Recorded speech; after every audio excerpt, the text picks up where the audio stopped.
UVs are important in any pipeline, but the focus of this course is texturing. So, in general, I'm only going to discuss general ideas. Well, they are quite general, but they will still, in most cases, reflect some concepts from the game workflow, like texture resolution, or from the VFX workflow, like UDIMs. The way I made the UVs for this specific character would work for rendering in Cycles or Arnold, for example, and even for real time, like in Marmoset or Unreal. I just want to stress that for a real game, we would have to consider other things, okay? Alright, with that out of the way, take a look here. Let me show you how they turned out for this character.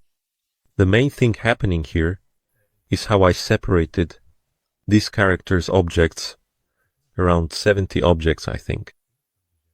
Separating by material is the best way to organize things 99% of the time, regardless of the project.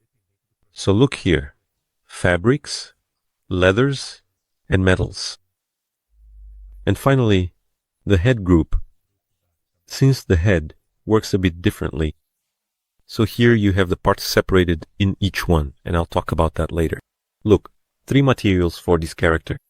If that's not possible for any reason, and in the end, these objects end up mixed together, then the selection between metals and dielectrics will have to be done using masks or groups in Substance Painter.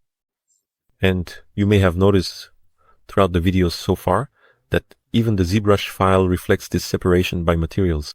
Look, head, fabrics, leather, metals. And since we're here in ZBrush, let me show you my workflow for importing and exporting. If you like to suffer and prefer to do it one at a time, skip this part.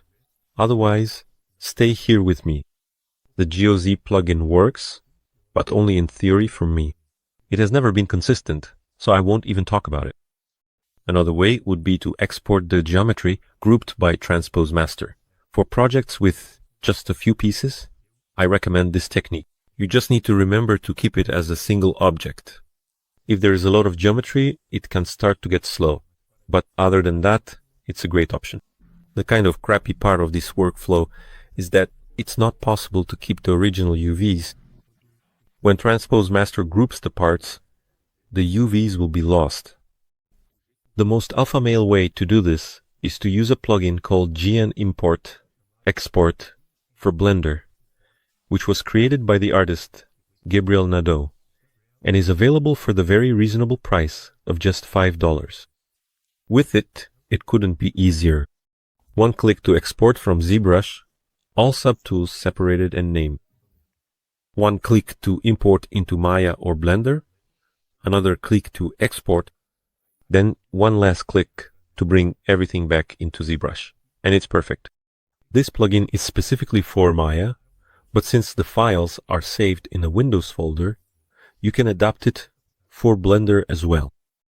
Unfortunately, Blender doesn't have a native batch export function to export separate objects into separate files.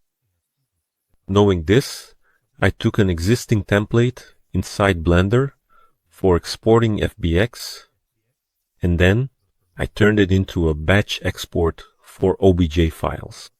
After that, I just adapted the script so it could be installed as an add-on. And now I have it natively in the file export menu within Blender itself. The files are saved in a temporary Windows folder. So I just needed a way to export separate, named files. And with this add-on, I was able to do that. Back in ZBrush, the import will work normally.